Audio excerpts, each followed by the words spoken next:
స్ఫూర్తి అని. కావ్యాలు ఏముందండి, చాలామంది రాస్తారు పోయట్రీ, కవితలు, కావ్యము అంటే అట్లా కాదండి. మనం రాసేటువంటి నార్మల్ ఇది కాదు. శ్రీరామాయణం ఆది కావ్యము ఎన్నో గొప్ప విశేషాలు మనకు తెలుపుతుంది.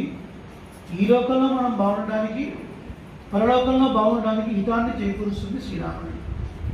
ఇప్పుడు నాలాంటి వాడు ఒక కవిత రాశాడు అనుకోండి, దానికి వాల్మీకి రాసిన కవిత రెండు సేమ్ అవుతాయి. ఇప్పుడు ఎగ్జాంపుల్ చెప్తున్నాను, ఆ పేరుతో ఎవరైనా ఉంటే క్షమించండి, నేను ఉద్దేశించి కాదు, నేను ఒక పేరు తీసుకున్నాను. ఇప్పుడు నేను కవిత రాస్తున్నాను, ఉషా. నేను ఇట్లా అన్నప్పుడు మీరు వాఫా వాఫా అంటున్నాను, ఓకేనా? ఉషా, నీ కాలి అందెల సవ్వడే నా ఉచ్ఛ్వాస నిశ్వాసం. ఆకలైతే తింటాను మసాలా దోశ, నువ్వు కాదంటే నా బతుకు బిసబిస. ఇది ఏమన్నా అర్థం ఉందండి? ఏదో ఆశ దోశ అప్పుడగా దీనివల్ల ఉపయోగం ఉందా? చదివిన వాడికి ఉపయోగం లేదు, చెప్పిన వాడికి ఉపయోగం, చదివిన వాడికి ఉపయోగం లేదు. రామాయణం అట్లా కాదు.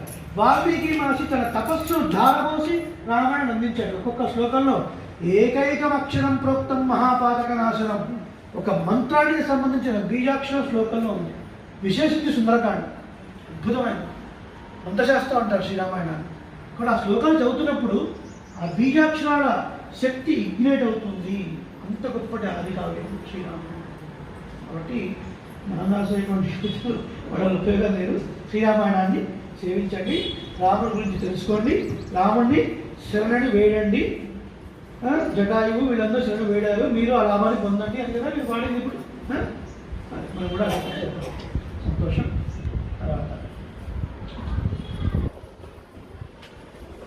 పూర్వాచార్యులు ఒక మాట అంటారు శ్రీరామాయణం గురించి వచ్చినప్పుడు,